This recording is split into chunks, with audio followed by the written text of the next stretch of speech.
말씀을 가지고 운물가의 교훈, 지금 읽은 본문에는 운물이 안 나오지만은 4장 1절서부터 쭉 읽어보면은 6절에 야곱의 운물이라는 운물가에서 있었던 이야기입니다. 여러분 보시는 바와 같이 옛날에는 이 동네마다 운물이 있었습니다. 지금은 가정마다 수돗물이 잘 연결돼서 그 물도 좀 믿을 수 없는 물들이라 해서 대부분 정수기를 사용하거나 생수를 사서 먹거나 그럽니다마는 저 운물가에서 사람들이 물을 기러 갔습니다. 대부분 저 운물가에 여인들이 모여서 물동이를 쥐고 와서 또 때로는 그 남편들이 물지개를 쥐고 물을 받아다가 떠서 집에 가서 먹곤 했죠. 그래서 운물가에서 여인들이 모이면 이야기들이 많이 나옵니다. 대부분 남의 이야기들을 많이 해요. 어느 집에 무슨 일이 있었다. 그래서 그 운물가에서 그 대화가 이루어집니다.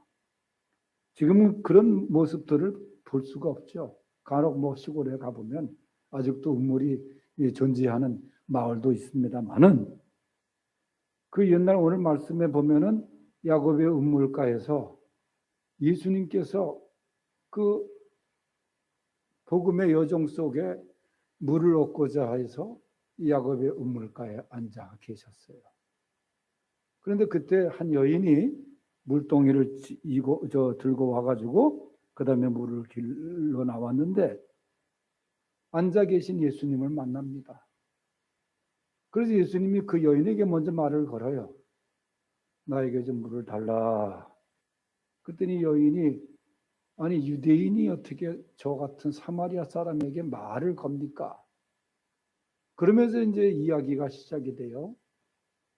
예수님은 생수의 교훈을 말씀하시죠. 이 물을 마시는 자는 영원히 목마르지만은 내가 주는 물을 마시는 자는 영원히 목마르지 아니하느니라. 생수의 교훈을 말씀하세요. 그 대화가 쭉 이루어집니다. 갑자기 예수님이 네 남편을 좀 불러와라.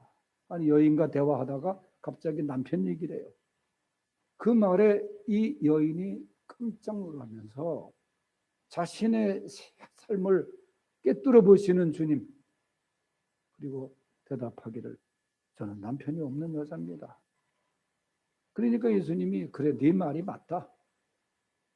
네가 남편이 전에 5이 있었는데 지금 있는 남편도 네 남편이 아니다.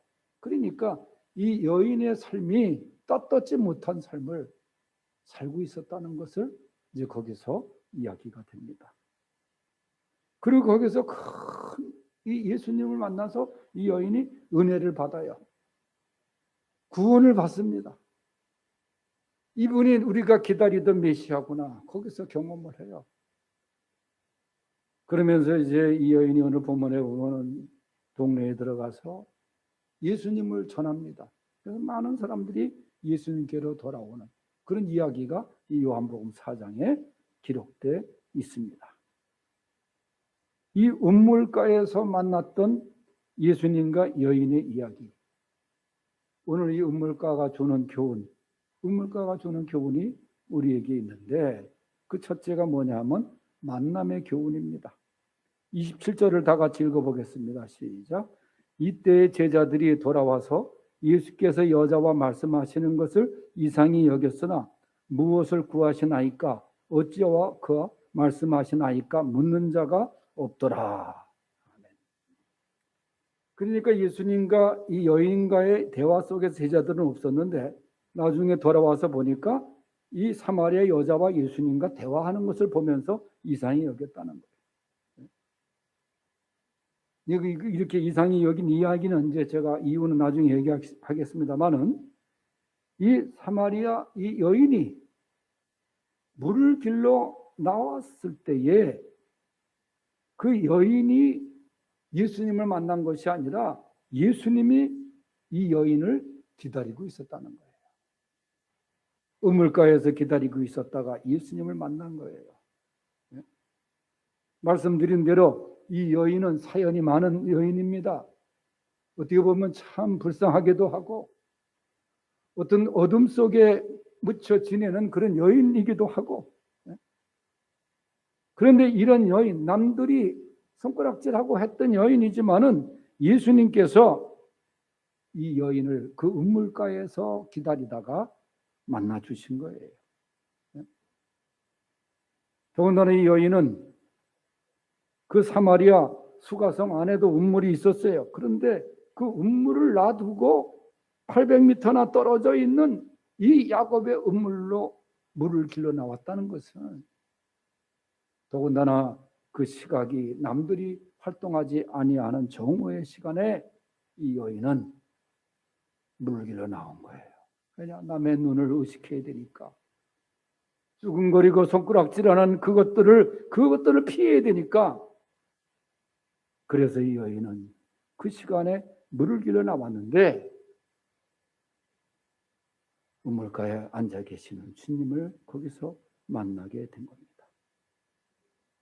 이 여인이 주님을 찾아 나온 게 아니에요, 사실. 주님이 이 여인을 기다리고 있었다는 거예요. 성경에 보면은 우리가 주님을 찾아간 것이 아니라 주님이 우리를 찾아오셨다는 거예요. 요한복음 15장 16절에도 보면 너희가 나를 택한 것이 아니라 내가 너희를 택하여 세우노라 말씀하셨어요. 찬송가에도 있듯이 주 예수 내가 알기 전 날 먼저 사랑했네. 주님이 우리를 기다리고 계시는 거예요. 기다림의 주체가 주님이에요. 여러분, 우리를 기다리고 계시는 주님을 만난 것, 이것을 하나님 앞에 감사할 수 있기를 바랍니다. 이 구원의 주체는 하나님이야. 누가복음 15장에 보면은 탕자가 아버지 품을 떠나서 호랑방탕에서 그 다음에 나중에 완전히 밑바닥 생활을 하다가 깨닫고 아버지 집으로 돌아갈 때에 성경에 보면은 그를 먼저 알아본 분이 누구예요? 탕자가 아버지를 알아본 것이 아니라 아버지가 그를 먼저 알아봤다고 했어요. 아버지가 더 빨리 발걸음을 옮겨서 그 아들을 끌어안았다고 했어요. 항상 하나님은 이렇게 만나주시기 위해서 기다리고 계시는 분이십니다. 그 하나님의 만남, 하나님의 기다림, 우리가 거기에 응답해서 갈 수 있어야 되는 거예요. 이 여인은 이런 귀한 주님과의 만남을 우물가에서 경험합니다. 우물가의 교훈은 이처럼 만남의 교훈, 주님 우리를 만나주신, 그래서 만남의 교훈입니다. 두 번째는 우물가의 교훈은 전도의 교훈을 우리에게 주고 있습니다. 28절에서 30절까지를 읽겠습니다. 여자가 물동이를 버려두고 동네에 들어가서 사람들에게 이르되 내가 행한 모든 일을 내게 말한 사람을 와서 보라. 이는 그리스도가 아니냐 하니 그들이 동네에서 나와 예수께로 오더라.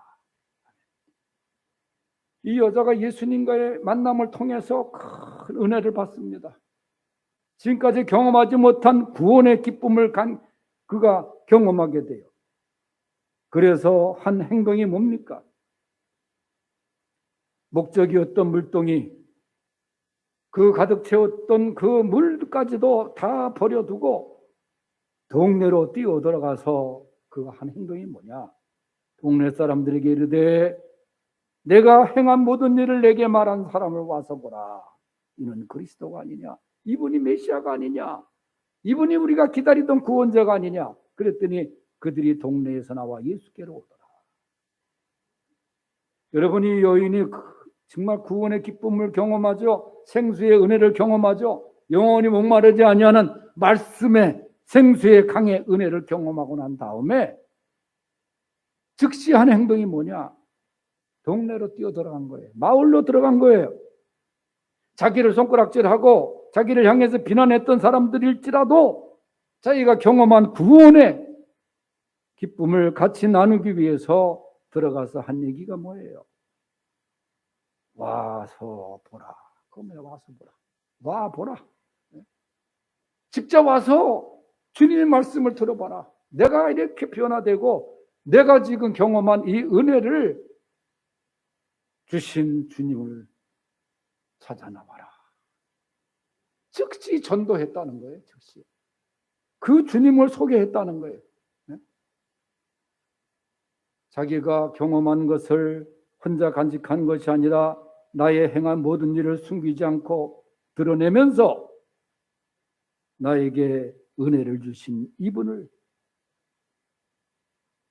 와서 만나보라. 이 말씀에서 보면 전도하는 방법을 우리에게 가르쳐주고 있습니다.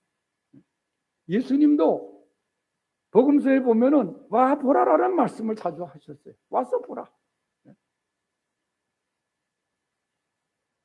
이 사마리아 여인의 전도를 통해서 온 동네 사람들이 주님께 나와 변화가 되었습니다.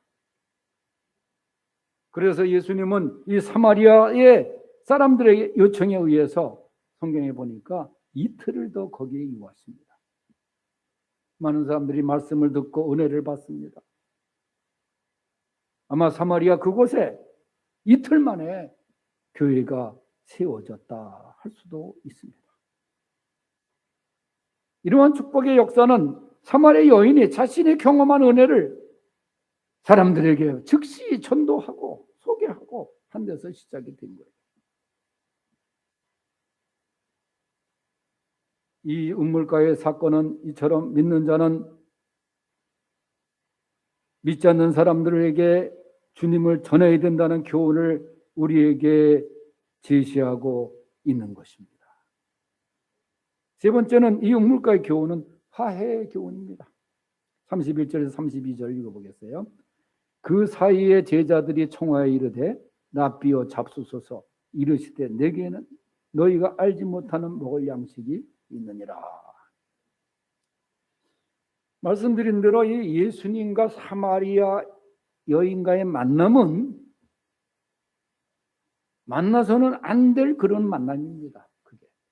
왜냐하면 당시에 그 개념으로 봐서는 풍습으로 봐서는 도저히 만나서는 안 될 만남이에요. 구절에 있는 것처럼 유대인이 사마리아인과 상종치도 아니함이라 그랬어요.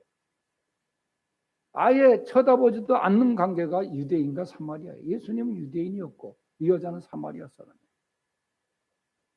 원수처럼 적대적 관계를 지니고 있었던 사람들의 모습입니다. 그 배경이 뭐냐? 주전 900년경으로 올라가서 이스라엘 왕국이 북이스라엘과 남유다로 갈라져 있을 때인데 주전 722년에 이르러서 이 북왕국 이스라엘이 아시리아에 의해서 멸망을 당합니다. 근데 마치 그때 그 당시에 그럴 때 포로로 끌려가지 않고 사마리아에 남아있던 사람들이 그 점령한 이방인들과 결혼을 해서 그 혼혈 자손을 만들게 돼요.